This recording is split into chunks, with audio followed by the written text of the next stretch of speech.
I have a question. Why do people make art? Hi, hello, welcome to the channel. Background is extra messy today because, yeah, I'm still doing stuff to like clean up, organise my apartment and stuff like that. I'm getting to the last few boxes and shelves and things. I'm waiting though for some storage solutions stuff from IKEA that are supposed to come today, so I may have to BRB at some point. Ridiculous, like I didn't realise when I was ordering, but it takes them 2 weeks to deliver, which I think is just a ploy to get you into the store and then stuck in the maze for 2 hours. But yeah, anyway, I'm in a pretty weird, sad mood right now because like most of the stuff that I've still got to like organise and whatnot is like art supplies and like old sketchbooks and stuff like that. And I have a really weird relationship with art that I haven't figured out yet. So it's like ever since I was like little, like ever since I can remember like being in school or even before school and stuff, like people are always like, wow, you're so good at drawing and blah blah blah. And so I would draw a lot and like paint and do other art type stuff. But it's like, I mean, art like a lot of things is, you know, it's a skill, it's a craft. It's not something that you just, you know, all of a sudden you're good at without making any effort. And as I say, my relationship with art's been kind of weird. Like I go through phases where I'll like draw more or paint more or whatever. But it's you know, it's you have to warm up the muscles, you know. And so I'll also go through a lot of times where I won't do anything at all. And then when I want to start again, it's like, oh, you know, I'm not good at these things anymore. The muscles aren't warmed up. And then there's like that barrier to get back into a position where you feel like, okay, now I'm ready to actually try and create something. But that like takes so long, and like I don't know, like in the past couple of years, like a previous counsellor asked me, do you actually like drawing or are you just doing it? And I honest to God don't know.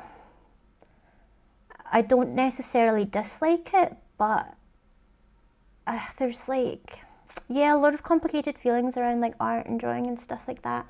There's some parts of it that I think I like, but I honestly, I don't know if I like it. So then why am I still doing it? Why do I keep doing it? And then the current counsellor that I have, you know, we talk about art relatively a lot compared to, you know, what you might expect in like normal sessions and stuff. Yeah, because I'm really visual. So when I describe things, especially with like thoughts and feelings and whatever, like I get a lot of like visual stuff that comes into my mind, and it's easier for me to explain those visuals than to try and like repackage them into some other format. And so she's been sort of, you know, asking whether it might help me to draw some of these things or whatever, and I'm like, nah, I don't think so. Don't really feel the need to. Like I can see it in my brain, I can explain or relay that image, and so I don't really feel like I need to then draw it or whatever. But I don't know, I just always like feel like I'm supposed to, like I should. So anyway, like the reason why I'm feeling like super weird right now is then I was going through my art stuff, and there's so many like old sketchbooks and stuff like that that I've kept, and looking through them made me feel really sad,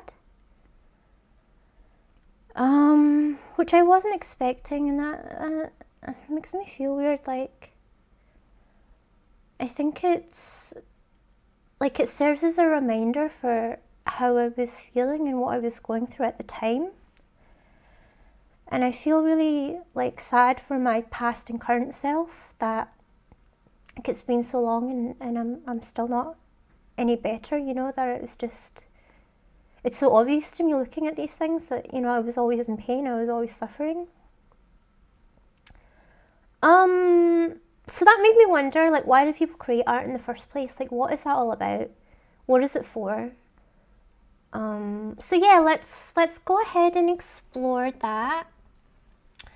I think there are lots of like elements to it, right? There's lots of different angles and whatever, because people do art therapy and stuff like that too, right? But let's just start with the basic question and see what the internet has for us. Why do people make art? And I'll make it a little bit bigger for both of us. Oh, summarizer, I haven't seen that before. People make art for a variety of reasons, such as to express themselves and inspire others, to keep track of a certain time, events, places, or persons, or simply to document the beauty of their environment.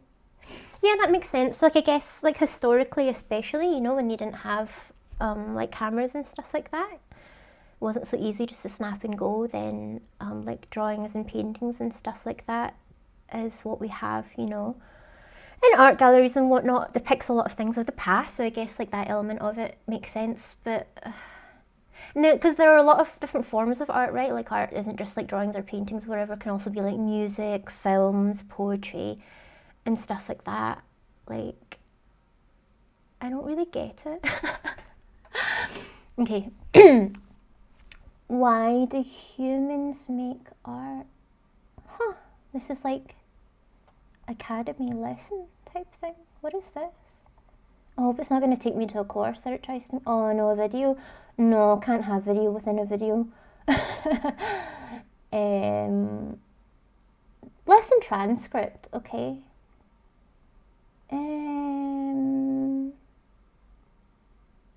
Oh, yeah, unlocking the lesson. No, we're not going to do that today, thank you. Let's see this one.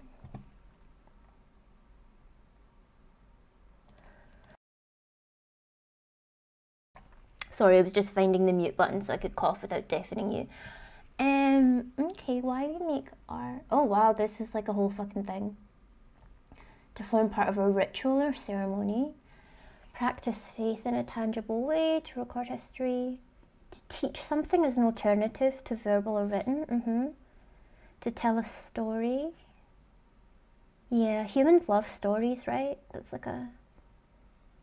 I mean, that's why people watch like TV and film, right? And why, like, when someone's talking to you, you're more like sort of engaged or whatever if there's a story behind it.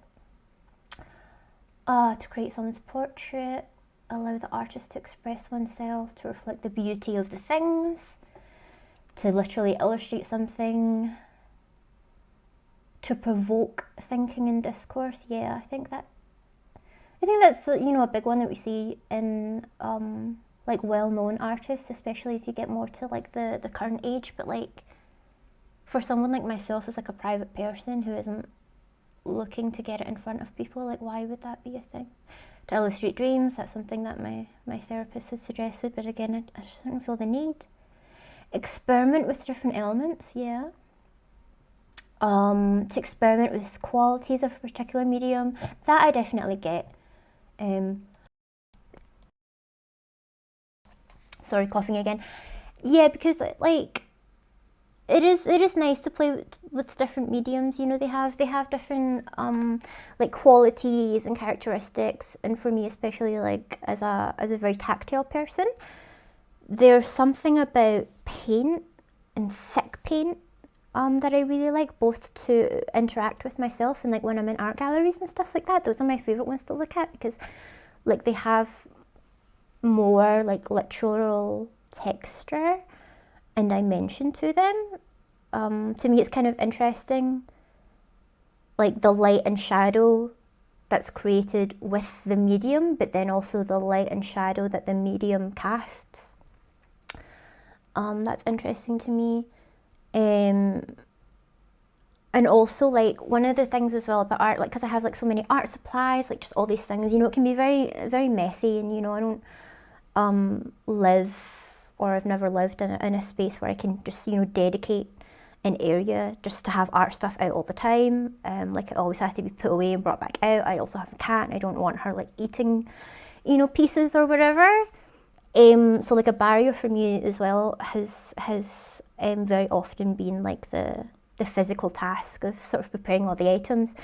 And a good few years ago, I actually bought myself an iPad specifically to try and remove that barrier, to make it a lot easier for me to be able to create art of some kind. And that was the first time that I moved to a digital medium.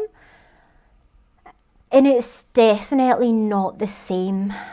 Like, again, as a tactile person, you don't get the quality of like feeling the medium on the canvas, whatever that, whatever form that be, whether it's an actual physical canvas or like paper.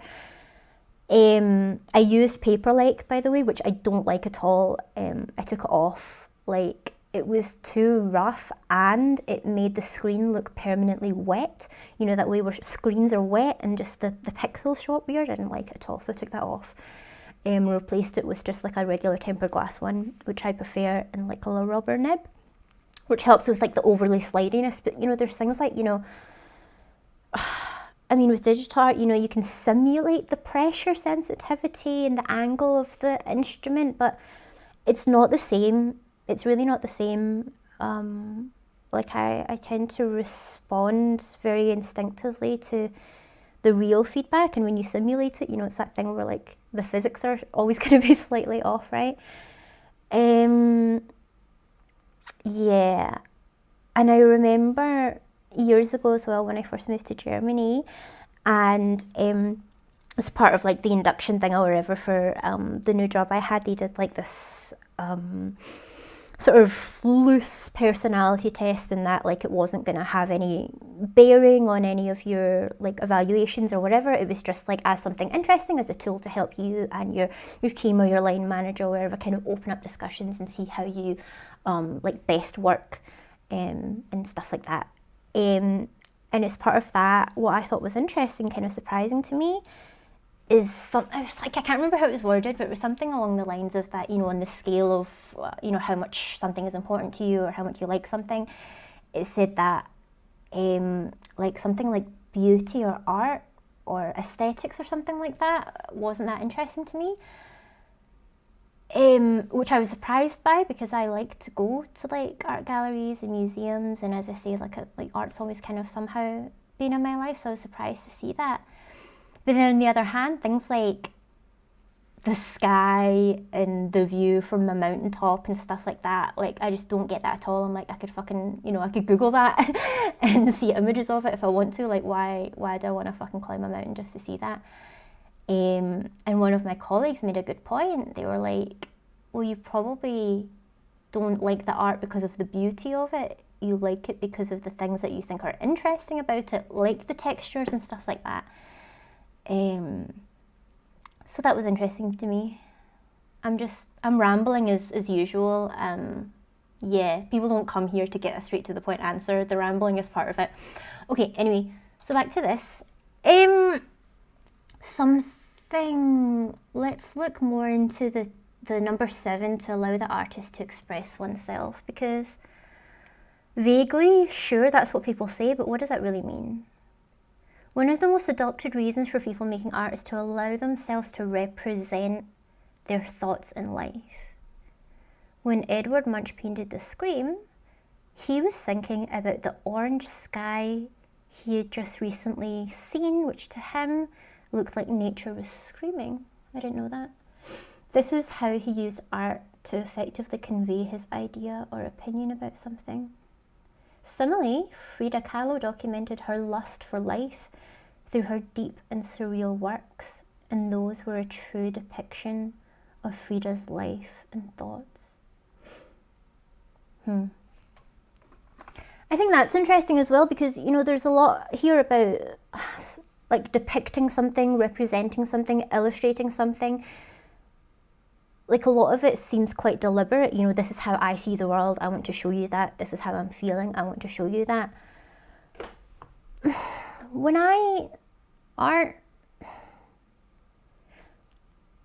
like, a lot of the time, the subjects that I pick or the references I use, it's to do with the forms, the shapes, and the lighting. It's like, and don't get me wrong, I haven't like studied art or taken any lessons or classes or whatever, so I won't be using the terminology correctly. But in my mind, it's almost sort of the technical aspect of like, well, how good a subject or how good a reference would that be to be able to practice certain things in the craft or skill of arting, right?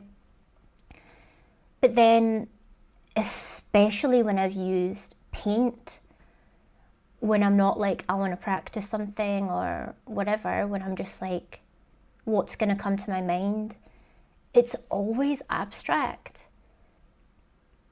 It's never like, oh, I have this image in my mind and it's just, it wants to get out. Like I need to put it, on a page. I need to get it out of my brain and into the world. It's not like that at all. Like, and I don't know if it's because what is actually inside me to express is abstract and not comparable to anything in the physical world, such that I'm inventing it, or if it's because I don't know what the fuck I'm doing. And with that idea of like, oh, it's abstract, like it's not supposed to look like anything, so you don't know, like you can't tell if it's a terrible representation or whatever. Like I don't fucking know. Like, I don't know. And then, as I say, when you look into like other forms of art, like poetry and like music and stuff like that, I think those can be very powerful as well. And I can definitely understand how those can be more connected to emotions or like a literal message or narrative that you want to portray about a certain situation or subject. I feel like especially with music, that's why the sad songs are super popular and they speak to people, and those are the ones that, are kind of played over and over again over time, compared to like, the dance songs or like songs about going to the club and drinking and stuff like that. Do you know what I mean? The ones that are about like having a good time and like everything's great. Like sure, they'll be popular at the time of release or whatever and a few years after, but like if you think about songs from decades ago, it's to do with negative emotions, I would say, a lot of the time, some sort of like hurt or pain or love, which can be more leaning towards the positive emotion, I guess. But it's these things that it's like, I don't know. I don't even know where I was going with this. But I guess from a third party view, I can understand why other people create art and do things. But I still, like, I'm really struggling to understand why I've done it ever. Like, if I don't even know why I'm doing it, I don't even have like a particular, what's the word? I don't know. But you know what I mean? Like there's nothing inside me being like, oh, I need to draw this thing or I need to depict this thing. It's just always like, well, I guess I'll try again with like arting. I don't even know if I like it. I don't even know what I'm trying to say or portray or whatever. Like, I don't know why I do it. But my counsellor said there's something interesting potentially in the fact that I'm not throwing away any of my art supplies. I don't know. I mean, I really like stationery and stuff. And a lot of the time, like when I was little, I used to buy like really nice stationery, or like stationery I thought was nice, like just had glitter in it or whatever. It wasn't expensive or whatever. But I would be drawn to stationery and then I wouldn't use it because it's too nice. So there could be an element there, like, not wanting to get rid of creative stuff because they're like nice and it would be a waste. Also, I don't like waste. So if you've already, spent years and all the money like collecting these art supplies, it seems a shame to just throw them away, especially if then, the mood takes me at some point to try doing these things again. But I don't know. I don't think I've ever been like arting and being like, wow, I fucking love this. So why do I do it? It's not like it's ever been part of my job or whatever. Let's keep reading and see if there might be some insights for us. Let's see what other things were interesting there.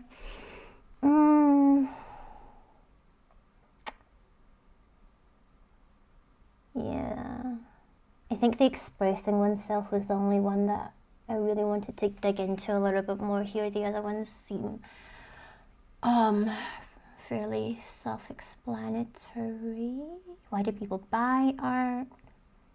Why do people hate on modern or postmodern art?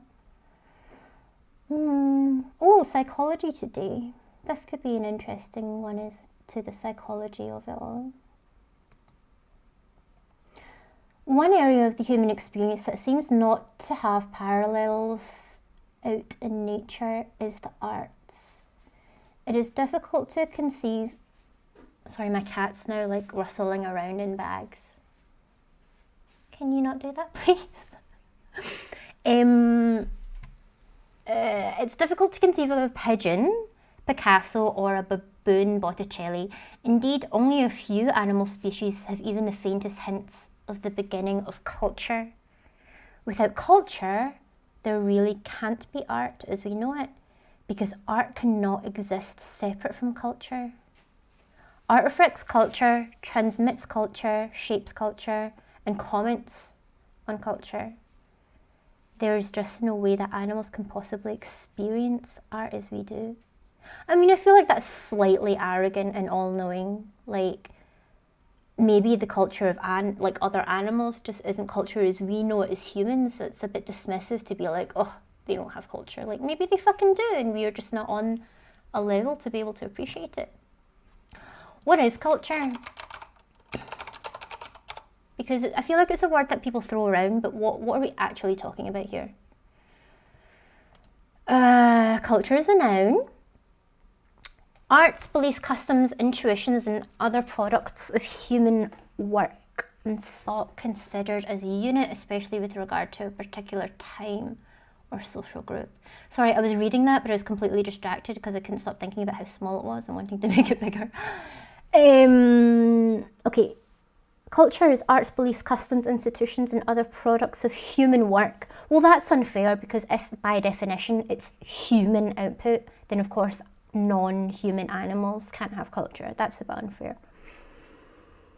Arts, beliefs, and other products considered with respect. That's very similar. The set of predominating attitudes and behaviour that characterise a group or organisation. Mental refinement and sophisticated taste resulting from the appreciation of the arts and sciences. Special training and development. Cultivation of soil. Okay, different kind of culture.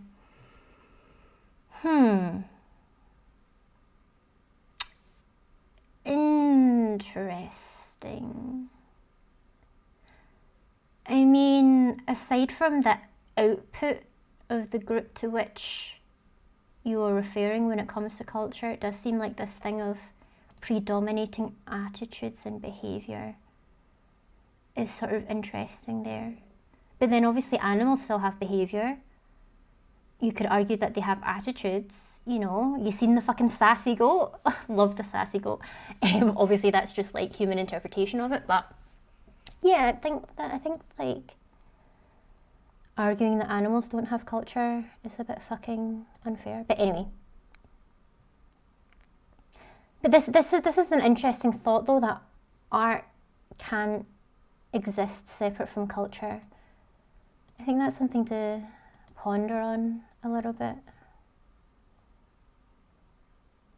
Yeah, I mean, I guess it makes sense again when you think back to the previous article when it was to do with like depicting things, illustrating stuff, provoking people, challenging stuff.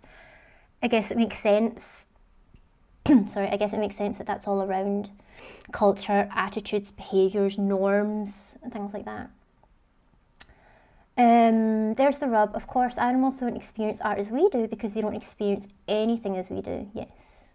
And we don't experience anything as another animal does either. Exactly. But if you really think about it, what art is and how it first began in humans, we might indeed see budding artists among our animal friends. Just thinking about like when they say like where art began as well, what's interesting to me is like pictorial languages, like hieroglyphics, and even like Asian Chinese languages where they don't have an alphabet. It's pictorial, it's to do with symbols.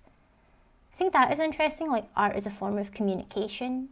And again, documenting, depicting, teaching, relaying things.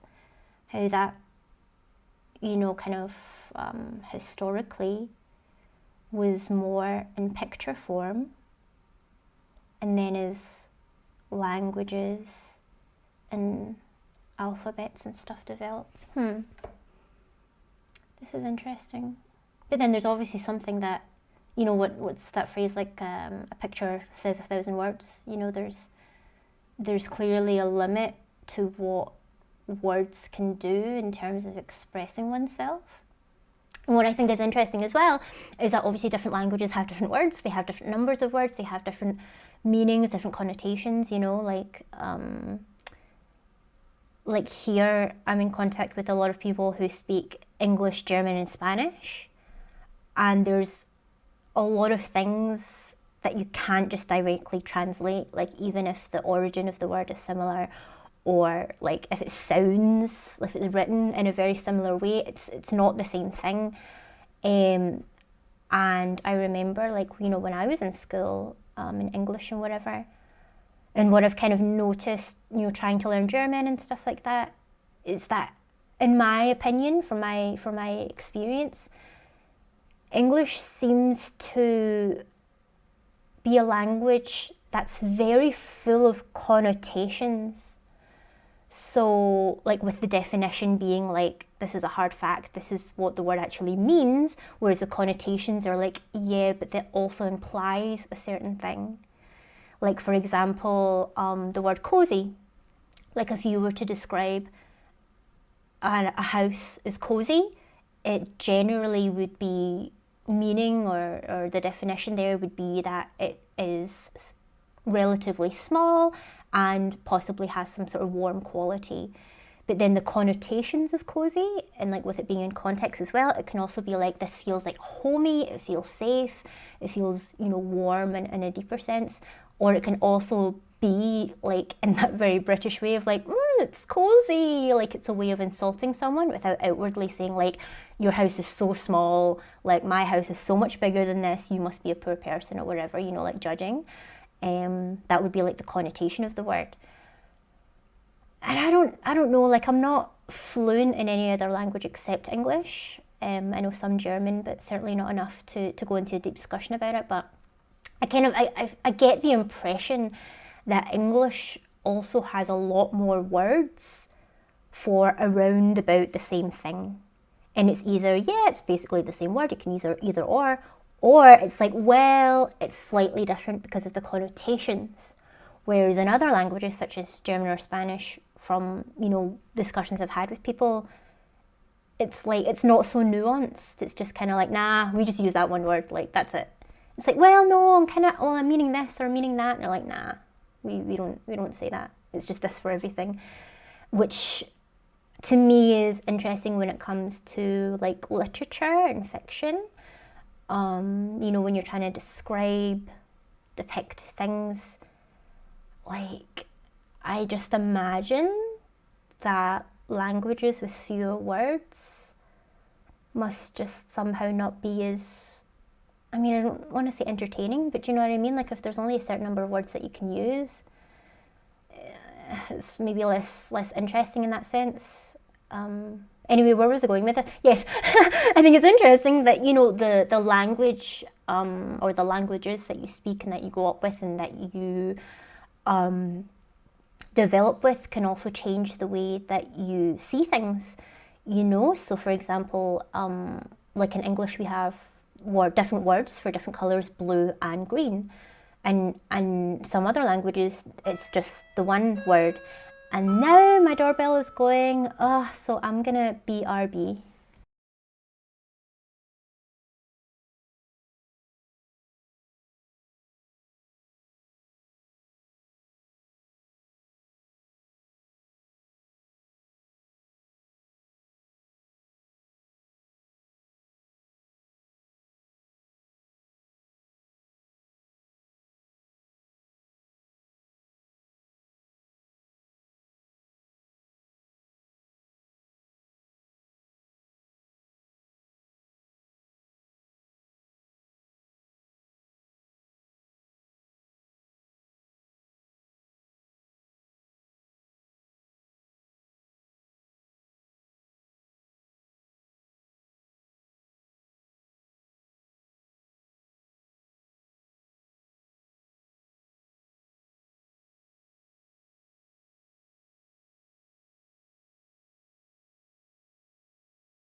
Hello, sorry about that. Oh, so typical, like you wait and wait for delivery and then it's like when you decide to start doing something else or like you decide to pop to the shop for all of 5 minutes, that's when it comes. Anyway, what was I going on about? Yeah, so I think it's interesting as well the way that language can also influence the way that you see things, the way that you perceive stuff. Yeah, I was mentioning then colours, like in English you have different words for green and blue, whereas in other languages you just have the same word for both. So they like there was some study about it. Like I've seen stuff on it where then those people who just have one word for the same thing, like it was harder for them to actually distinguish between colours when they were like making them look at swatches or whatever. And then there's also stuff that I've seen to do with like directional things. So yeah, when I grew up, it was very much left, right, up and down. Whereas, like, I always think it's weird when you watch like these, like American TV or movies and stuff, and they're like, "Oh yeah, go north." I'm like, I don't have a fucking compass. Like, where is north? Like, so left, right, like and then I saw something else that was saying as well with like other languages or cultures where they will use like north, south, east and west for a lot of other stuff as well, like not just in terms of like giving someone directions. They'll also kind of like chart things in a different way. So for example, like when someone asks me to draw a timeline, I would draw like a horizontal line with the most left being furthest in the past and the farthest right being more towards the future. Whereas in other languages and cultures, it would be like a vertical line, for example. I think things like that are interesting. Anyway, let's go back to the art. Art is about beauty. Is it though? If we divorce art from its cultural implications, we can agree that art is very often all to do with the expression of beauty.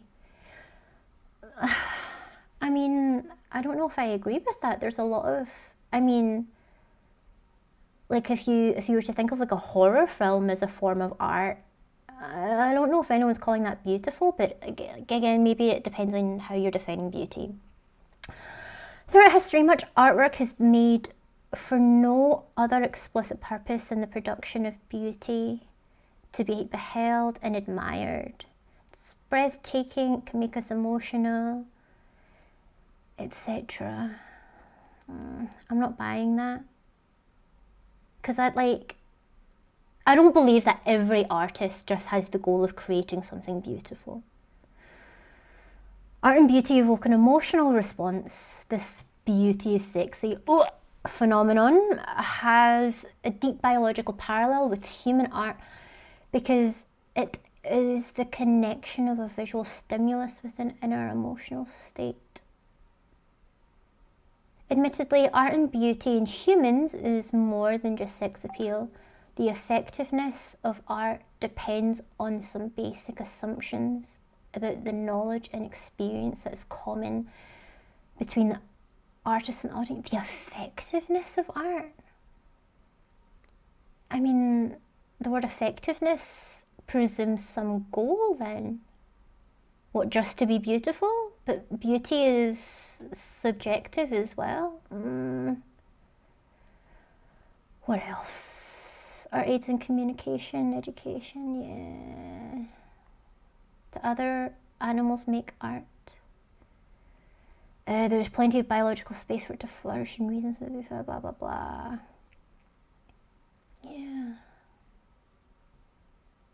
Yeah, I'm not convinced. 10 reasons why we create art. Oh, wait. To show our experiences, to provoke social connection. Yeah.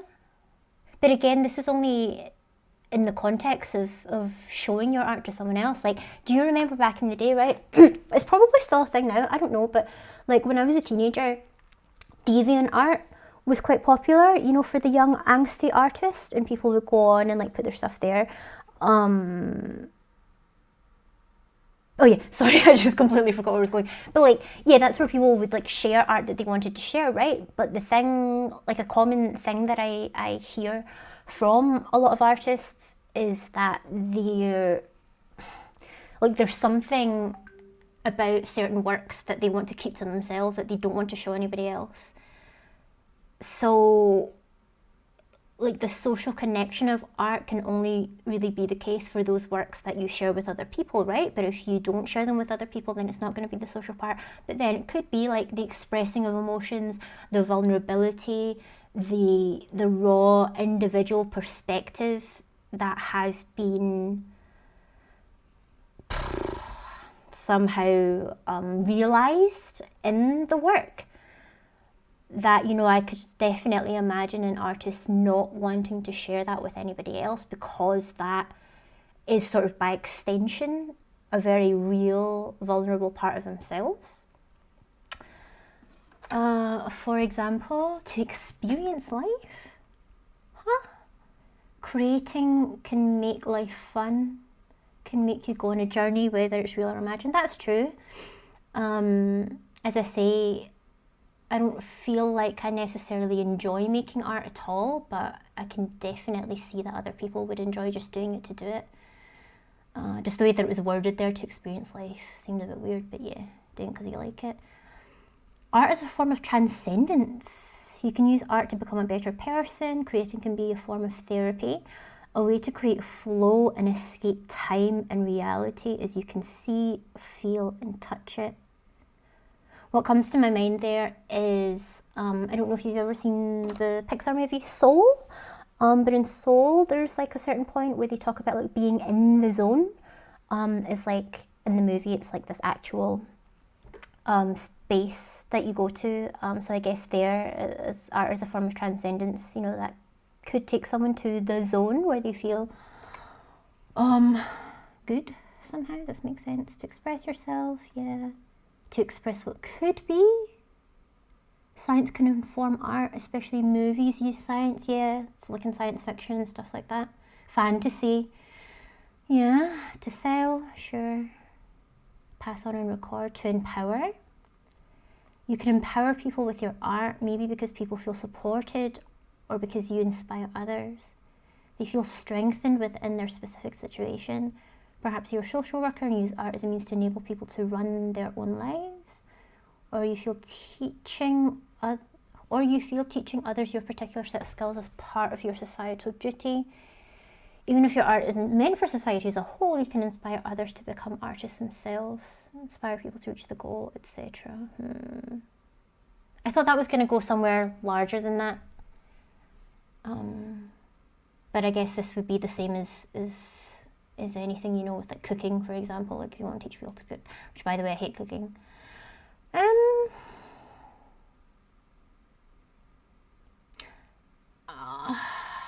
I mean, these seem to me rather superficial, somewhat, let's say, obvious reasons why someone might want to art. Let's see, just thinking of how to word this, because art therapy is like a common thing, right? So like, what's the way to say like why art therapy in a way that we're actually going to get results? I don't know, why is art therapy beneficial, let's say. Art therapy is a successful therapeutic intervention that can provide a range of benefits, such as self-discovery, personal fulfillment, empowerment, relaxation, and improved overall health. That's quite a large claim. It's particularly helpful for those who feel out of touch with their emotions or feelings, or have difficulty discussing or remembering painful experiences. Yeah, because I guess, you know, some things are hard to say. Alexithymia is also a real thing where people struggle to identify and name really their feelings and emotions, whatever. I'm struggling to talk today, the irony. Studying study suggests that art therapy can be very valuable in treating issues such as depression, anxiety, post-traumatic stress disorder, and phobias. But how? Like, I feel as if I feel as if, you know, most therapy should have some sort of a base, some sort of foundational guidance, you know. Like, when I imagine art therapy, it's, you know, like in one of these centres or wherever, like a place where there's, you know, some sort of like instructor or whatever, where they will prompt you to think of something or to like have a goal or whatever. Like, I mean, I guess you could see it as like a form of meditation, only less stressful. I find meditation super stressful.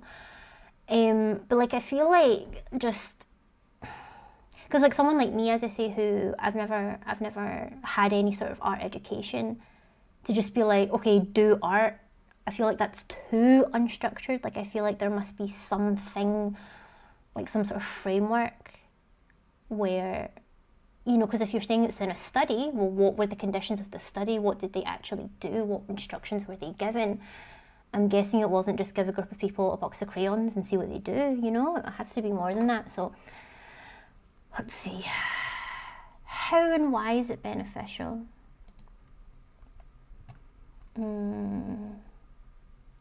Why are so many of these pages like super tiny text? Like, the lack of accessibility, oh, just fucking annoys me. Anyway, like, why does this have to be so huge and then this is so small? Anyway, blah blah blah. Art therapy is one of many successful therapeutic interventions for coping with the challenges that life brings us. Key benefits that can be derived from art therapy are self-discovery, personal fulfillment, empowerment. Oh, this was like the same thing, I guess. Emotional and cognitive functioning, interpersonal skills and quality of life. Creating art increases serotonin in the brain, allowing clients to feel more comfortable opening up about their feelings, which in turn helps them to build self-worth and self-confidence. So it seems then almost as like a tool or a gateway to allow people to feel safe and comfortable enough to talk about their feelings. But what if you can't stop fucking talking about your feelings and you're still nowhere? Then what? It can also be useful in assessing mental health problems such as anxiety, depression, post-traumatic stress disorder. It's known to be a form of communication. For example, when asked to draw a certain scenario, the way a person responds can provide information about their internal emotional state and past experiences. In children, it's especially helpful because they're honest by nature.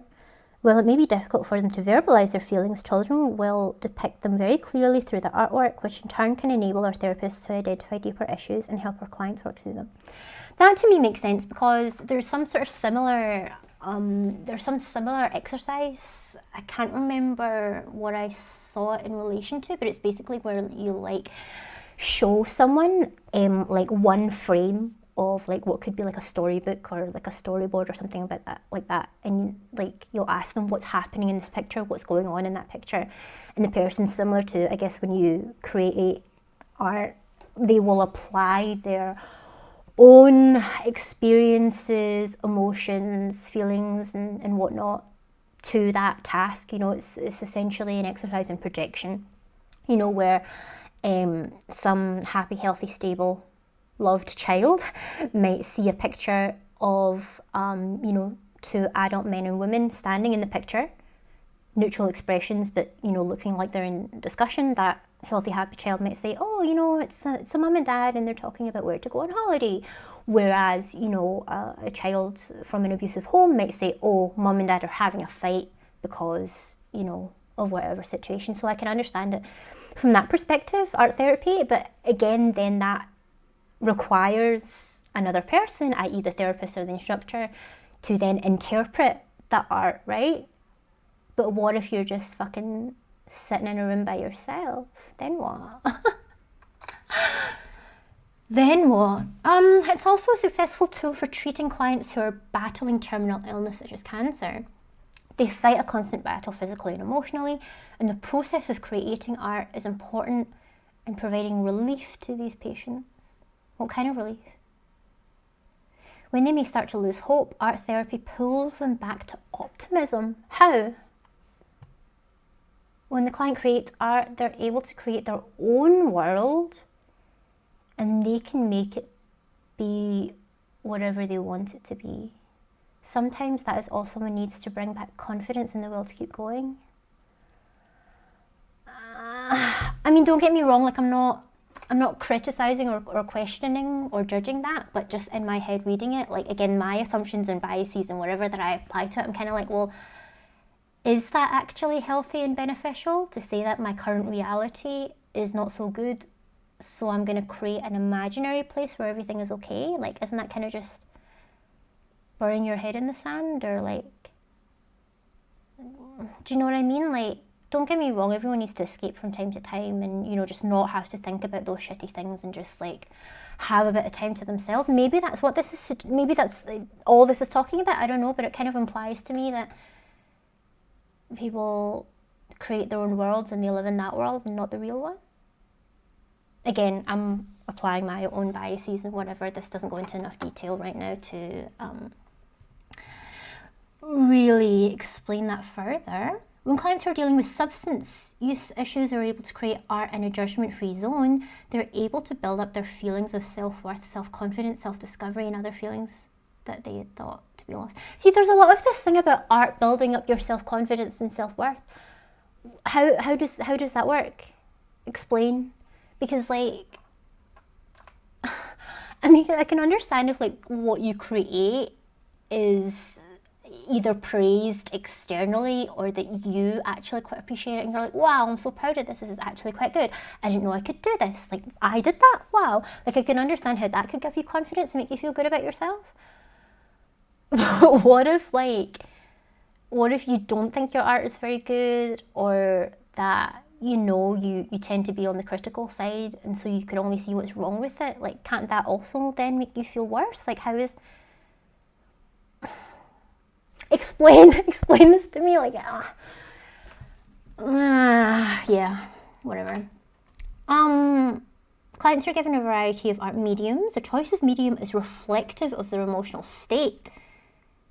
Is that proven science or is that just an assumption? Because I think you can assign meaning to anything that doesn't mean that it exists, you know? For example, a client who will only work with graphic pencil is demonstrating a strong need for control. Sometimes clients may use paint, another time they may use coloured pencils and markers or clay. We find that creating art helps our clients to open up and talk more about their feelings.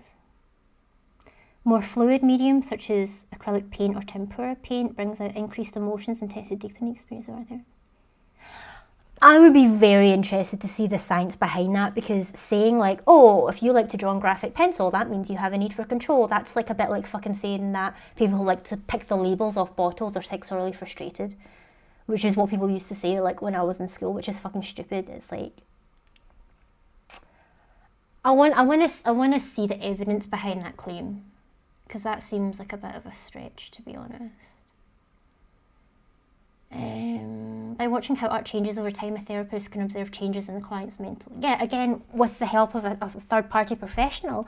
But what if you're just like by your damn self? Then what are you supposed to do with it? Because like I said, like when I was, in fact, I can't even remember if I said it already, but when I was looking through my old art, like I have no experience in this area. Like I don't know what to tell myself about that. I don't know what to make of myself. Make of that. But like for me, it wasn't a positive experience. Like, don't get me wrong, there are some pieces where like I liked at the time and it was nice to see them again and still think that they were good. But as I say, the overall feeling that I had was weird, like, because it wasn't just sad, there was something weird about it. There was something slightly unsettling, and like, as I say, it was sad, you know, like some of the content and the subject of the images, you know, you could extract quite plainly and be like, something going on there. But like a lot of other of it was just because I had the memory of like when that was created, whatever. Where am I going with this? I don't know.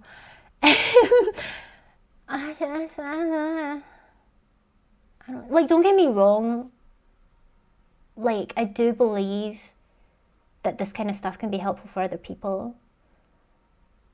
But for me and my experience, I'm fucking missing something, you know? It's like in the same way where, like, and it annoys me so much, right? People with good intentions, people who want to help, will know that I'm like having a fucking hard time, and they'll be like, oh, just go outside. You'll feel much better if you just go outside, as if in like the outdoors is a magical cure to everything. And in over 30 years of my life, I've never stepped foot outside before, and that's the only reason why, like, I'm not having a good time. Do you know what I mean? Like, yes, I've been outside, thanks. No, I don't like it, and it's not a fucking magic cure. Do you know what I mean? Like, it's great if it works for other people, which I'm sure that it does, but like, you know, and, you know, again, take it back to like scientific studies, case studies and whatnot, we can definitely show a statistically significant effect of a certain drug, therapy, activity or whatever.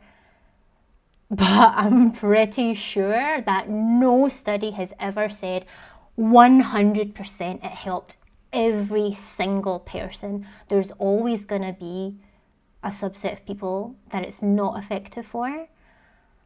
And my frustration is that, one, most of the fucking things that work so well for other people don't work for me. So that's a bummer for me. But that, two, other people don't seem to fucking understand that no single thing is going to work for every single person. But because it somehow worked for them or someone they know, they're convinced that that's all I need to do is just do this one thing. Just do this one thing. And it's like, that's extremely frustrating for me. Anyway, should we look at just one more thing before we go? Because, yeah, my IKEA stuff arrived. I got my storage solutions. I want to get back to that. But let's just look at one more thing. Goodtherapy.org. Is it good? Uh-oh. Is my connection secure? Oh my god, tiny. Who's reading this? Who is this for? Oh my god, ridiculous. I don't know why I do this. Anyway, art therapy, a hybrid field largely influenced by the disciplines of art and psychology, uses the creative process, pieces of art created in therapy, and third-party artwork to help people in treatment develop self-awareness, explore emotions, address unresolved emotional conflicts, improve social skills, and stuff like that. It primarily aims to help individuals experiencing emotional and psychological challenges achieve personal well-being and improved levels of function. Neither previous artistic experience or natural artistic ability is necessary. But again, this needs outside support, right? How can I form the question that's like, can art be good by yourself? Do you know what I mean? Like, is there a benefit to creating art alone? Oh, that's not an agreed search term. The benefits of art on memory. Yeah. Individuals who worked with an art therapist. Again, that's with a therapist. But what about by yourself? What's by your damn self, and you don't want to show it to anybody? What happens to your brain when you make art? Maybe this is interesting. Oh, what happened there? Tiny again. Fucking hell. A lot of my free time is spent doodling. Oh no, go away. Oh my god. I'm a journalist, I'm an artist, blah blah blah, I draw in between tasks, yes, whatever. What is going on in my brain when I draw? Why does it feel so nice? And how can I get other people, even if they don't consider this? I mean, this is already with the bias and from the perspective of this person clearly enjoying art. I don't know if I enjoy creating art. How can you not know that? I don't know, I just don't. Do you know? Let me know in the comments below. Do you like creating art or not? Or do you not know either? Are you also just doing it and you don't know why? Or are you not doing it and you also don't know why? Creativity is important to stay healthy, blah, blah, blah. Anything that engages your mind is good for you. These are just statements, like, I thought you were saying what's going on in your brain. I thought this was going to be more scientific. This seems very anecdotal. Oh, it activates the reward center of the brain, does it? For a lot of people, making art can be nerve-wracking. What are you going to make? What material should you use? What if you can't execute it? What if it sucks? Studies show that despite those fears, engaging in any sort of visual expression... Why is it always just talking about visual art? Again, what about like music, poetry, stuff like that? That's not necessarily visual. Anyway, they're boxing themselves. Engaging any sort of visual expression results in the reward pathway in the brain being activated, which means that you feel good and it's perceived as a pleasurable experience. But I also have ADHD and I have dopamine issues.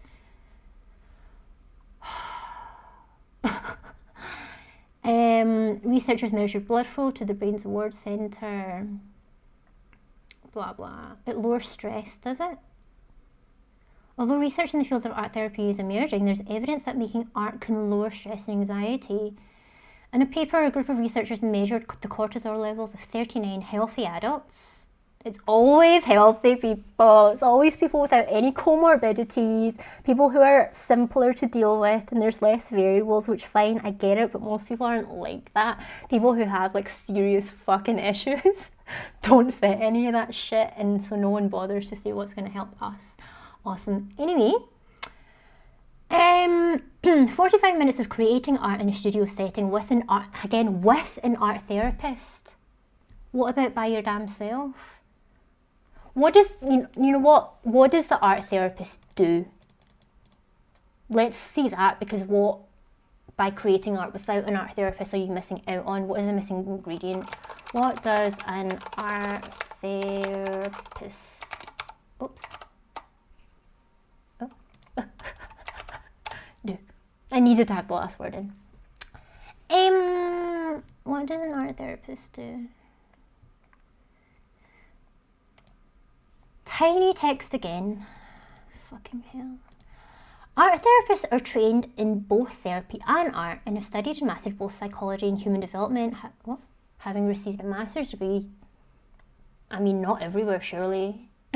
Anyway, there are various requirements for becoming an art therapist in certain countries and regions, I'm guessing, as well as certifications, which means blah, blah, blah.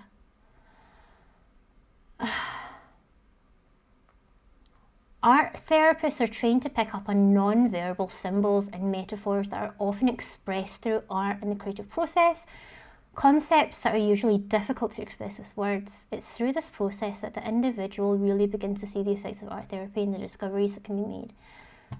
So more than 50% of the explanation of what an art therapist does is just talking about credentials.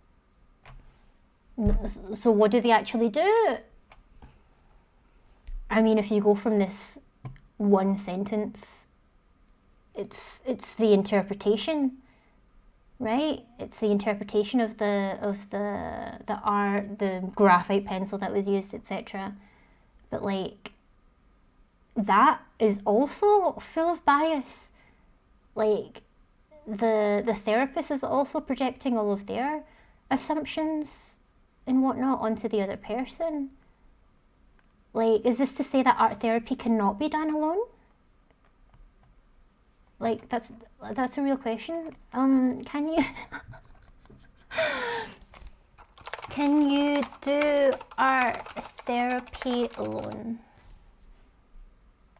Yes, it's possible to do art therapy alone without the guidance of a qualified art therapist. Click. Did I click on this? Hello? Hello? Okay, maybe not. Trained art therapists have gone through specialised programs to be both counsellor and artist and for guidance additionally. Yeah, so how can you do it on your own then if... Okay.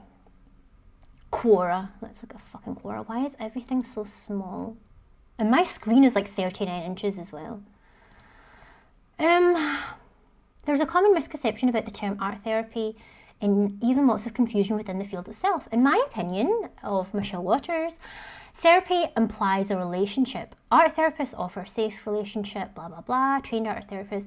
If you're not interested in the therapy but would like some of the benefits of art, like relaxation, mindfulness, state of flow, personal insight, emotional release or processing, etc., then it's pretty simple. Go make some art.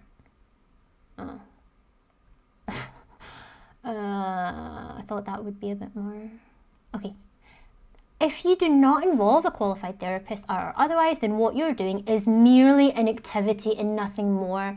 Yes, this is what I was kind of thinking. There's absolutely nothing wrong with doing that on your own, but it's not therapy.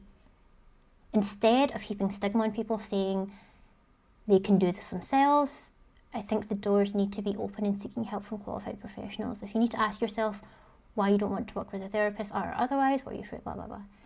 It's a misconception when people call doing their own art therapy, or shopping for that matter, retail therapy. It may make you feel good while you're doing it, but it isn't in and of itself a therapy.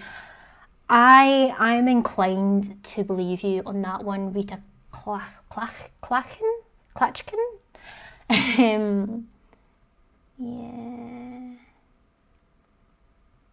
Yeah. Why do people create art then? I think there's a lot of reasons that people create art. It can be varying. If you don't actively enjoy it, if you're not specifically wanting to tell someone something, if you don't have an conscious issue expressing yourself, what is it for? Why would one want to do it? I still don't fucking know. Why is it something that I've tended to either do or feel bad about not doing, or feel like I don't really want to continue when I'm doing it? The mystery continues. I think like there was a period in my life many years ago where I kept a pictorial diary. Like I've never actually kept like a journal or a diary in terms of writing in it or whatever. It's just not really been something I found particularly appealing. But I did once do like a pictorial diary where I just every day for however long, I didn't really restrict myself. I would just like draw something of some kind. It was a long time ago. I can't remember how long I did it for. At the time, it did seem to kind of satisfy something in me, but then I stopped doing it when I felt like I didn't need to anymore. Like I don't know why I started doing it. I don't know where I got the idea from. I don't know what it gave me, but it seemed to somehow help at the time. So maybe I'll start doing that again just to see what happens. But yeah, as I say, my relationship with art is very mixed. But yeah, as I'm like tidying and reorganizing stuff like that, I'm hoping then to put all of these art supplies in a centralized, more accessible, orderly place, so that if and when the mood does strike me, I don't have a lot of additional practical barriers to doing it. And let's see what happens. I mean, usually I do the hair flip, I'm entertained, or you. At least I'm not feeling sad and weird anymore. I feel like these Let's Learns are kind of weird. Like, have we actually had one where we definitively answered the question that we said? I feel like not, but again, that's not really the point in doing these. So yeah, whatever. Alright, I'm gonna get back to it. I hope you enjoyed it, or it provoked some thoughts somehow. Is making YouTube videos art? I don't have a fucking clue. You decide. Thanks for watching. Hope you're doing good, and I'll see you again later. Bye.